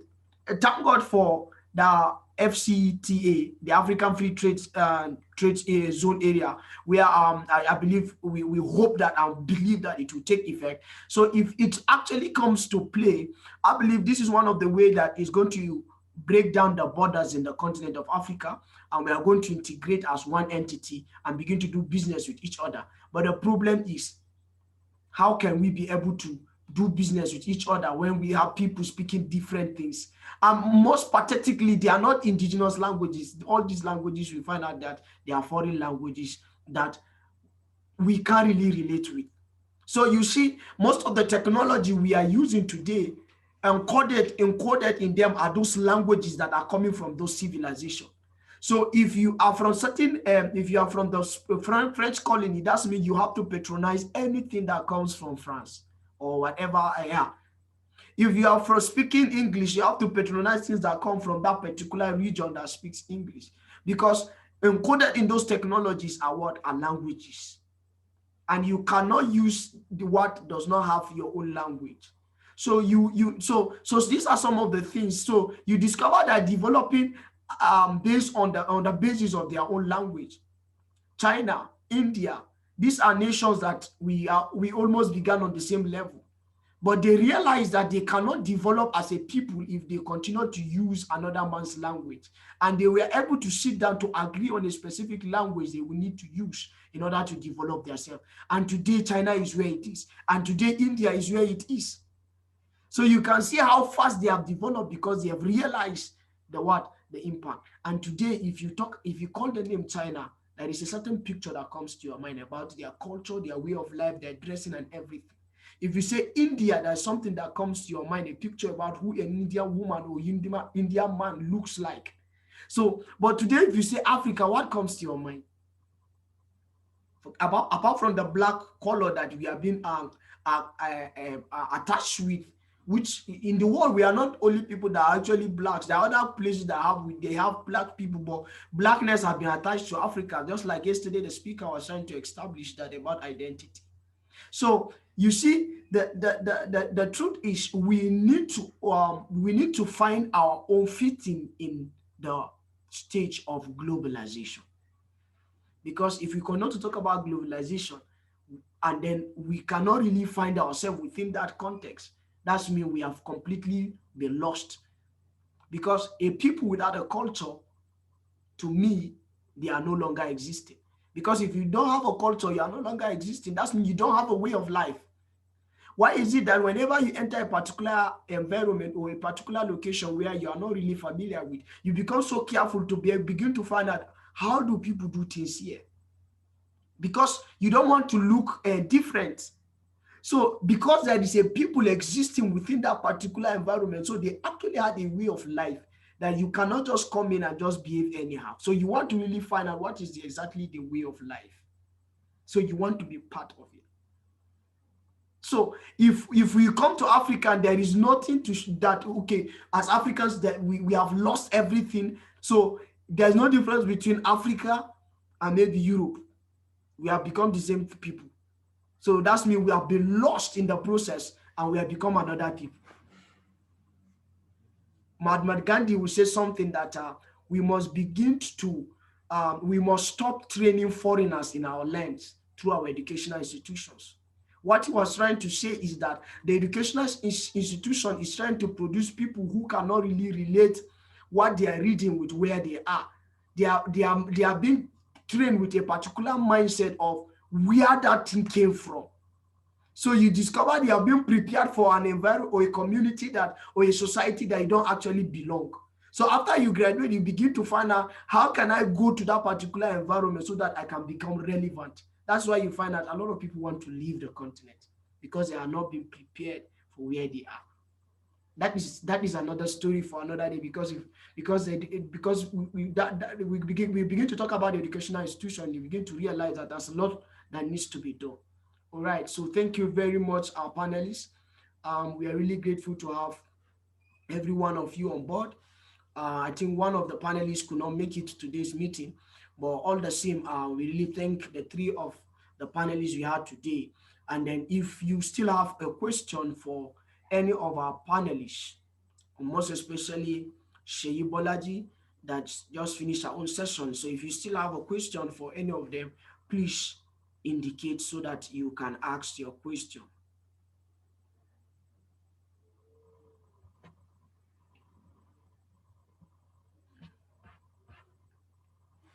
Okay, it seems Toza is having a question. Mr. Adam is having a question. Okay. Okay, let's start with Mr. Nathan Toza. Please, sir, ask your question. Okay, Shey Balaji, thank you so much for the contribution you made. It has changed a lot of things about the way I see so many things.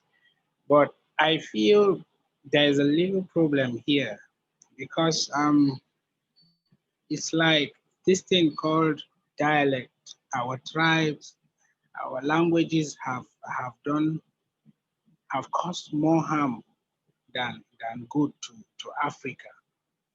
You okay, let's take Nigeria for instance. 60 years after independence, there are still people from a certain part of this country that are deemed not fit to rule this country.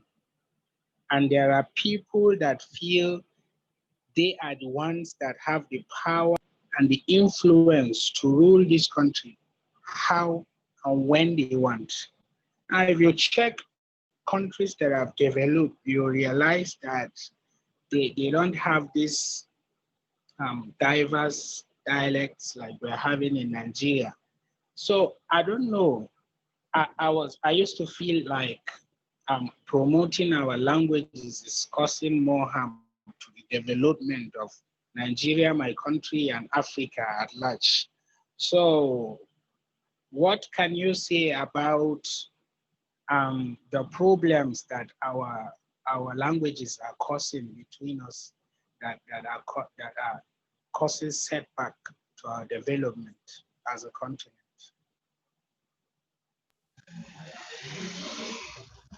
All right, thank you so much, Mr. Nathan, for your question. So I'll just move straight to the answer. If you can hear me, let me know by raising your hand. Okay, thank you so much for that. So to your question, first, I want to say that it is we that have made it that way, and that's why it's like that. But there's so much power in in our indigenous languages, but we have failed to understand that because now, take for example, I feel that because I am from Southwest, somebody from the North is not my brother, or maybe someone from the Southeast is not my brother because we don't speak the same language, so to speak, or the same dialect. In fact, even within the same language, take Yoruba for example. Yoruba, for example, there are different dialects, and you find out that even within that, you still see the division. People who've been divided. Not to talk of other language, say Hausa, Yoruba, and Igbo, and some of the example you gave that some people feel that, oh, this set of people are the ones who can rule this country, this set of people are the ones who can rule this country. So again, I would say that it is because we made it that way. But the day we come to the understanding that what these things are not supposed to be that way, we're supposed to see ourselves as one, no matter the dialect or the language we speak.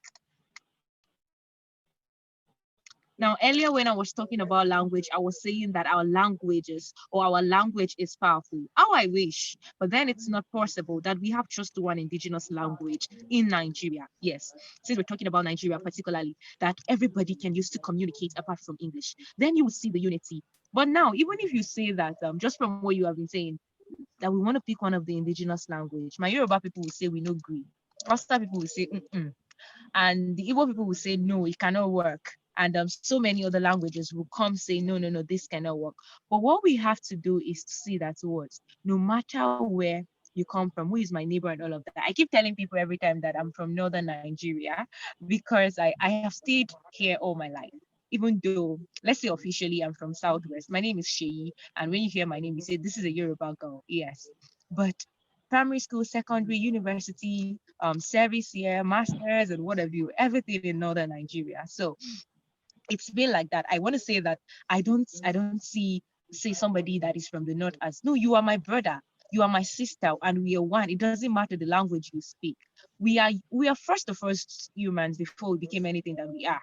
So that is what, if we can let that love, but that's one thing people don't understand. So we have to come to that understanding. So you and I have to do this by speaking to people about it, letting them know that what, these are our indigenous language. They should not divide us. Rather, they should unite us. They should bring us together such that you hear someone speak Hausa or Yoruba and you're like, wow, oh, this person is a Nigerian. You don't say this person is Igbo. You don't say this person is Yoruba. You're like, oh, this is a Nigerian. This is familiar because it's an indigenous language. When I say wa, it means come in my language. You're excited, even though you're not Yoruba, because it's an indigenous language. That's what it should be for all of us.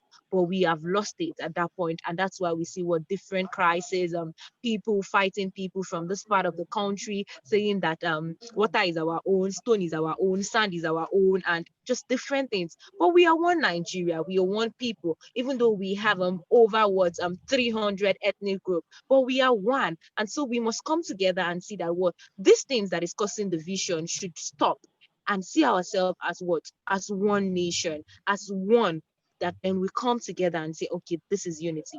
Do you know that some of the problems we have in Nigeria, in Africa, it is because we're not united?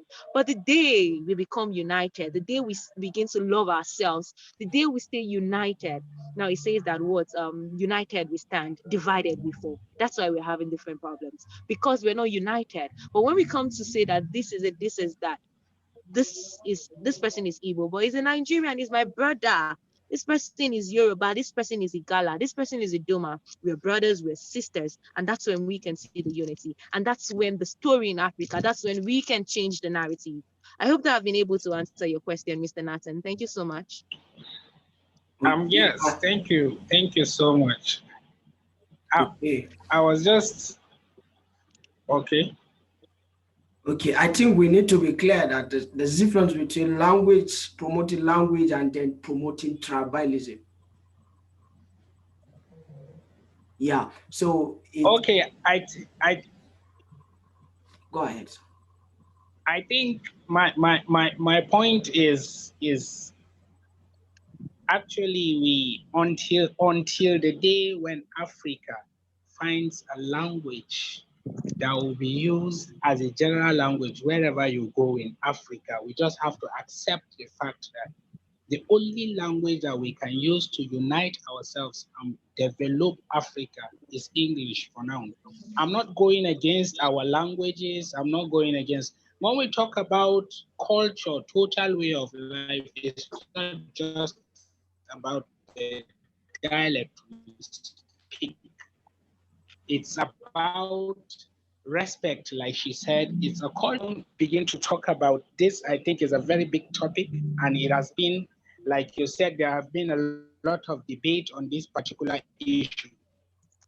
So I just feel there is a need for us to just keep this at the background and just face the reality that English is the language that we can use for now to develop Africa. It's English we are using now, right? Yes, sir. All right, sir. So I don't think bringing about dialects for now is just a humble. All right, sir. I will totally understand. Sorry, Mr. Joshua, can I respond to that again, just for clarification's sake? Can I speak? We have already spent our time. Okay, we have to go then. Yeah. So I think basically we just need to be clear about the difference between promoting language and then tribalism. I think basically where we are having issue is when the focus is on tribalism, not on the fact that we speak the same language or stuff like that. So I think the major problem we are having in our nation or in some part of Africa is majorly tribalism. whereby you have the superiority mindset because you belong to certain group of people. So, but I believe, as we said, let's keep that for now. But the truth, but it just remains a fact that we must accept the reality as Africans that a time will come when we must have to have something that unite us, and that can one of the things has to be something that will unite us is language that will unite us as a people. So, but our time is fast spent, and then we have to just go from here. We are sorry for if there is more, if you have any more questions I need to ask or stuff like that, I believe you should be on the conference group chat. I believe that will also be a platform where we can continue this conversation. It is good that we have young people having to share perspective, trade perspective, different perspective. Definitely that will have different perspective at every point in time, but our ability to intellectually address those issues is what really will make us go forward. All right, it has everything has its advantages and disadvantages, but until we begin to see the different side of the coin before we can actually be able to come out with a verdict. All right, so before we leave, we want to say a very, very big thank you to every one of us that made it to this meeting. We are really grateful, and we are making sure that every of this content is available on our YouTube channel, and then we'll share the link of these recordings on our YouTube channel, and you can be able to access it and be able to go over it over and over again. So thank you very much for being part of this. We have our pledge in ALE, and I want to say the pledge, and as you listen to it. So our pledge is simple. I am Africa, I'm the future, and the future is now for Africa's transformation. I believe you have heard the wordings. I am Africa, I am the future, and the future is now for Africa's transformation. Thank you very much for all your time, and we say bye for now.